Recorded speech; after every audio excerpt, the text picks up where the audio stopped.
चलिए खबर में आगे बढ़ते हैं और बात कर लेंगे बाबा राम रहीम की, बवाली बाबा राम रहीम की, जिसकी पेशी 11 जनवरी को वीडियो कॉन्फ्रेंसिंग के जरिए होगी। साध्वी यौन शोषण मामले के बाद पंचकुला की सीबीआई कोर्ट 11 जनवरी को पत्रकार रामचंद्र छत्रपति मर्डर केस में भी फैसला सुना सकती है।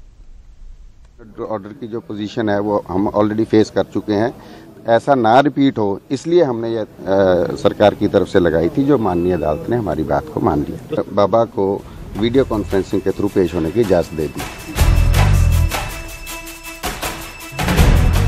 पंचकुला सीबीआई कोर्ट के इस फैसले के बाद हरियाणा सरकार ने राहत की सांस ली है। दरअसल 11 जनवरी को राम रहीम पर फैसले से पहले सरकार को कानून व्यवस्था बिगड़ने का डर सता रहा था, क्योंकि सरकार 25 अगस्त 2017 को राम रहीम के समर्थकों का वो तांडव देख चुकी है, जब साध्वी यौन शोषण मामले में राम रहीम को दोषी करार देने के बाद बलात्कारी बाबा के बवाली समर्थकों ने पंचकुला और सिरसा को हिंसा की आग में झोंक दिया था। ऐसे में सरकार को डर था कि अगर 11 जनवरी के दिन राम रहीम को पेशी के लिए पंचकुला की सीबीआई कोर्ट लाया जाता है तो फिर से वही हालात पैदा हो सकते हैं। इसलिए हरियाणा सरकार ने कोर्ट में याचिका दायर कर राम रहीम की पेशी वीडियो कॉन्फ्रेंसिंग के जरिए करवाने की अपील की थी। हमने लॉ एंड ऑर्डर की सिचुएशन को देखते हुए हरियाणा सरकार की तरफ से गुरमीत राम रहीम को 11 तारीख के लिए पर्सनली प्रेजेंट ना करने के लिए उसको वीडियो कॉन्फ्रेंसिंग के थ्रू पेश होने के लिए एप्लीकेशन दी थी, जो आज बहस सुनने के बाद माननीय अदालत ने हमारी रिक्वेस्ट को मान लिया है और बाबा को वीडियो कॉन्फ्रेंसिंग के थ्रू पेश होने की इजाजत दे दी। दरअसल पत्रकार रामचंद्र छत्रपति मर्डर केस में 11 जनवरी को फैसला आ सकता है। पंचकुला की सीबीआई कोर्ट इस मामले में अपना फैसला सुना सकती है। आपको बता दें, पत्रकार रामचंद्र छत्रपति मर्डर केस का आरोप राम रहीम पर है, जो फिलहाल साध्वी यौन शोषण केस में 20 साल की सजा काट रहा है और इस वक्त रोहतक की सुनारिया जेल में बंद है। सीबीआई कोर्ट ने 11 जनवरी को राम रहीम समेत सभी आरोपियों को पेश करने के आदेश दिए थे, जिसके बाद हरियाणा सरकार ने सीबीआई कोर्ट का रुख किया और कोर्ट में याचिका दायर कर राम रहीम की पेशी वीडियो कॉन्फ्रेंसिंग के जरिए करवाने की अपील की। इसके लिए हरियाणा सरकार ने कानून व्यवस्था का हवाला दिया था और मंगलवार को कोर्ट ने हरियाणा सरकार के पक्ष में फैसला सुना दिया। माननीय अदालत ने हमारी रिक्वेस्ट को मान लिया है और बाबा को वीडियो कॉन्फ्रेंसिंग के थ्रू पेश होने की इजाजत दे दी। अदर एक्यूज्ड हैं वो तो ऑलरेडी बेल पे हैं, उनको तो पेश होने के लिए कहा गया था। हमने तो सिर्फ बाबा के लिए लगाई थी, क्योंकि लॉ एंड ऑर्डर की जो पोजीशन है वो हम ऑलरेडी फेस कर चुके हैं, ऐसा ना रिपीट हो इसलिए हमने ये सरकार की तरफ से लगाई थी, जो माननीय अदालत ने हमारी बात को मान लिया। यानी अब 11 जनवरी को बवाली बाबा की पेशी तो होगी, लेकिन वीडियो कॉन्फ्रेंसिंग के जरिए।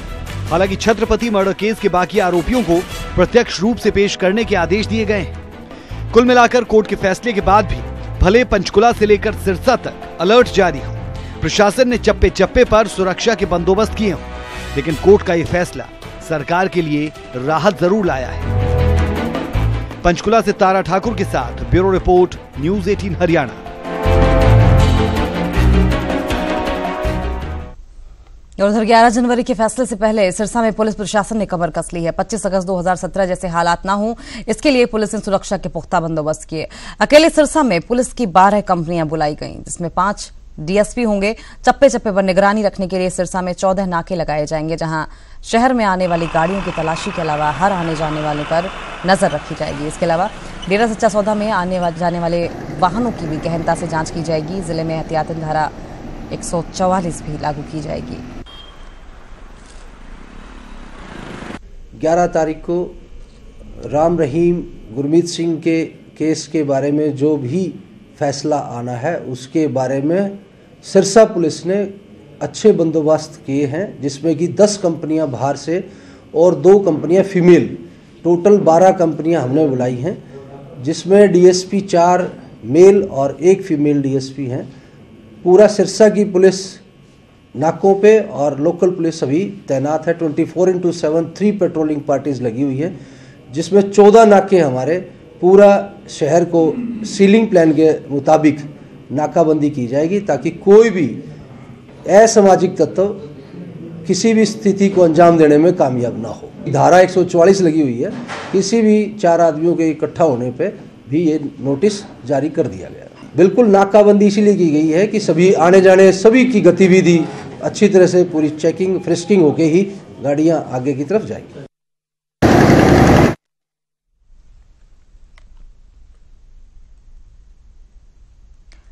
लौट के विधायक जी घर को आए। जी हां, हरियाणा की सियासत में एक विधायक घर लौट आया है। अकाली दल विधायक का नई पार्टी से ऐसा मोह भंग हुआ कि यू टर्न लेने में 48 घंटे भी नहीं लगाए।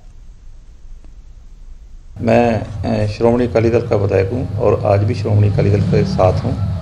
जेजेपी ज्वाइन नहीं, जेजेपी के साथ मैंने सपोर्ट किया है। महज 48 घंटे, जी हां, सिर्फ 48 घंटे में विधायक जी लौटकर घर आ गए। 2 दिन पहले 6 जनवरी को विधायक जी ने कुछ इस अंदाज में हरियाणा की नई नवेली पार्टी जेजेपी का दामन थामा था। ऐसी आस्था जताई थी कि पार्टी ज्वाइन करवाने वाले अजय चौटाला समेत मौके पर मौजूद जेजेपी कार्यकर्ता फूले नहीं समा रहे थे, क्योंकि जेजेपी के कुनबे में एक और मौजूदा विधायक जुड़ने जा रहा था। सो मौका देखकर विधायक जी ने कुछ यूं चौका मार दिया। मैं जिवें पहला इंडियन नैशनल लोक दल पार्टी का पूरा संगठन के हिसाब नाल चल रहा सी, पूरा मैं सपोर्टर सी। हुण जिहड़ी है जो मैनूं ठीक लग्या कि जननायक जनता पार्टी चौधरी देवी लाल जी की असली नीतियां ते चल रही है, इस करके मेरा पूरी सपोर्ट, पूरा मेरा इन्हां दे नाल साथ जिहड़ा जननायक जनता पार्टी दे नाल रहूगा। और पहलां की तरह उदों भी वध चढ़ के मैं इस पार्टी दे विच पूरी तनदेही नाल, पूरी ईमानदारी नाल, पूरे वर्कर साहबान के आदर मान नाल लेके ये करदा रहांगा। जिहड़ा है श्रोमणी अकाली दल शायद इलैक्शन लड़े या ना लड़े, पर मैं जननायक जनता दल पार्टी के नाल। शायद विधायक जी ज्यादा ही भावुक हो गए थे और इसका अंदाजा भी विधायक जी को जल्द हो गया। महज 2 दिन में अपना भूत, भविष्य और वर्तमान याद आ गया और ऐसा यू टर्न लिया जो सियासत की सड़क पर दल बदलने वाले नेताओं के लिए हमेशा मौजूद रहता है। मैं श्रोमणी अकाली दल का विधायक हूं और आज भी श्रोमणी अकाली दल के साथ हूं। जेजेपी ज्वाइन नहीं, जेजेपी के साथ मैंने सपोर्ट किया है, क्योंकि पहले श्रोमणी अकाली दल इंडियन नैशनल लोक दल सपोर्ट करता सी।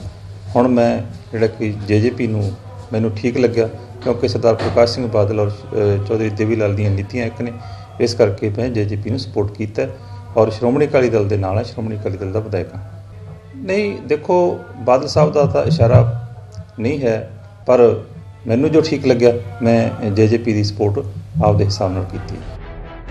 जेजेपी में आने और तत्काल घर वापसी के बीच विधायक जी ने पंजाब के पूर्व सीएम प्रकाश सिंह बादल से भी मुलाकात की और बताया कि वो तो तन, मन और आत्मा से अकाली थे और अकाली ही रहेंगे। लेकिन विधायक जी का इस यू टर्न ने जेजेपी की गाड़ी को हिचकोले खाने पर मजबूर कर दिया। सो उन्हें तो 6 जनवरी की तारीख भुलाए नहीं भूल रही, जब विधायक जी ने उनके साथ आने की कसमें खाई थी। उन्होंने स्पष्ट तौर पे कहा है कि जिस तरीके से इनेलो के 3 विधायक जननायक जनता पार्टी के साथ खड़े हैं, उसी तरीके से मैं भी इनके साथ खड़ा। जब उन्होंने अपने घर पे झंडा चढ़ाया है और कैसे ज्वाइन करते हैं। बलकौर सिंह को अभय चौटाला का करीबी माना जाता है। ऐसे में जेजेपी का दामन थामने की खबरें इनेलो के लिए किसी झटके से कम नहीं थी, लेकिन विधायक जी ने यू टर्न लेकर इनेलो को राहत और जेजेपी को झटका दे दिया। वैसे भी सियासत में सुबह का भूला अगर शाम को घर लौट आए तो उसे भूला नहीं कहते। सिरसा से नकुल जसूजा के साथ bureau report, news 18 Haryana. Yamunanagar में धरती का भगवान एक मासूम के लिए यमराज बन गया। परिजनों का आरोप है कि उनके 3 महीने का मासूम बार बार रो रहा था, जिस पर वहां मौजूद नर्स ने मासूम को चाइल्ड केयर वार्ड से बाहर कर दिया और फिर उस मासूम ने दम तोड़ दिया।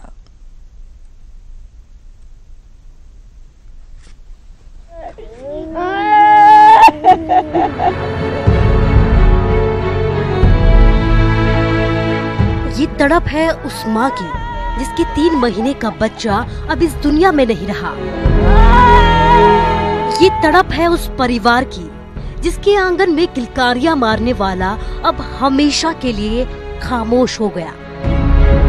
और इसकी वजह सरकारी अस्पताल के डॉक्टरों को बताया जा रहा है। कह रहे थे जी हम नींद से परेशान है, अपने बच्चे ने बाहर ले जा, मन ने भी नहीं सोने दे रहा यहाँ पे हो। मेरा बच्चे 10 बजे से निकाल दिया था जी उन्होंने बाहर, मेरे बच्चे की कोई कार्रवाई नहीं की जी। मेरे घर वाला गया जी दूध देने, उसने क्या बोल रहे कि अपना बच्चा लेके बाहर चले जाओ रे से। दरवाजे बेड़ का पड़ गए जी, मैंने सारे दरवाजे खटखटाए, कोई भी नहीं उठा जी। मेरा बच्चा ऐसी तड़पते मर गया। दरअसल सोमवार देर शाम सुमन के 3 महीने के बच्चे की तबीयत अचानक से खराब हो गई, जिसे सिविल अस्पताल में भर्ती करवाया गया था। बच्चे की मां का आरोप है कि चाइल्ड केयर में तैनात एक नर्स ने रात के वक्त बच्चे के रोने की आवाज से परेशान होकर बच्चे को केयर से बाहर कर दिया। बाहर निकलते ही बच्चे की तबीयत खराब होने लगी और आखिरकार उसकी मौत हो गई। अब बच्चे के परिवार के लोग आरोपी नर्स और डॉक्टर्स के खिलाफ कार्रवाई की मांग कर रहे हैं। तो अगर डॉक्टर की लापरवाही का मैटर अगर आता है तो उन्होंने हमें कंप्लेंट दी है। इसमें जो सीएमओ हैं वो यहाँ के 5 डॉक्टर्स का एक टीम बनाएंगे, वो टीम की जो रिपोर्ट आएगी उसके आधार पे हम आगे कार्रवाई कर सकते हैं। जांच की जाएगी। मेडिकल नेग्लिजेंस कमेटी होती है जो माननीय सुप्रीम कोर्ट के आदेशों के अनुसार बनी हुई है, जिसमें प्राइवेट डॉक्टर भी होते हैं और गवर्नमेंट डॉक्टर्स भी होते हैं। 5 डॉक्टर्स की एक कमेटी होती है जिसका मैं चेयरमैन हूँ, और बिल्कुल प्रॉपर ढंग से इसकी जांच की जाएगी और जो अगर दोषी होगा उसके खिलाफ कार्रवाई के लिए पुलिस को लिख दिया जाएगा। फिलहाल मामले की जांच की जा रही है, लेकिन हकीकत क्या है ये तो जांच के बाद ही साफ होगा। लेकिन परिवार के लोगों के इन आरोपों ने धरती के भगवान कहे जाने वालों को शैतान बना डाला। यमुनानगर से तिलक भारद्वाज, न्यूज़ 18 हरियाणा।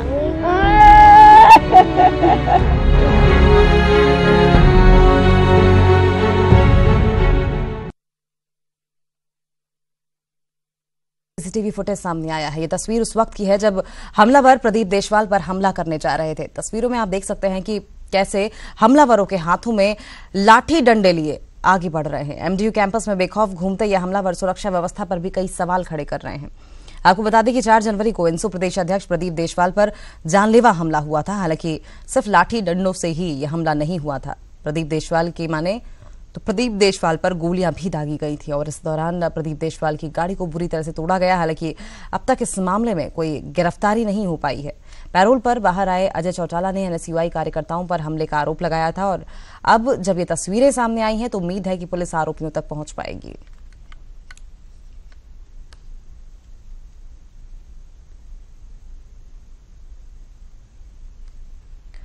अंबाला में चोरों के हौसले बुलंद है। यहां मानव चौक पर चोरों ने एसबीआई बैंक के एटीएम से 19 लाख रुपए उड़ा लिए। चोरों ने पहले एटीएम के गार्ड को बेहोश किया और एटीएम के अंदर लगे सीसीटीवी पर स्प्रे कर वारदात को अंजाम दिया।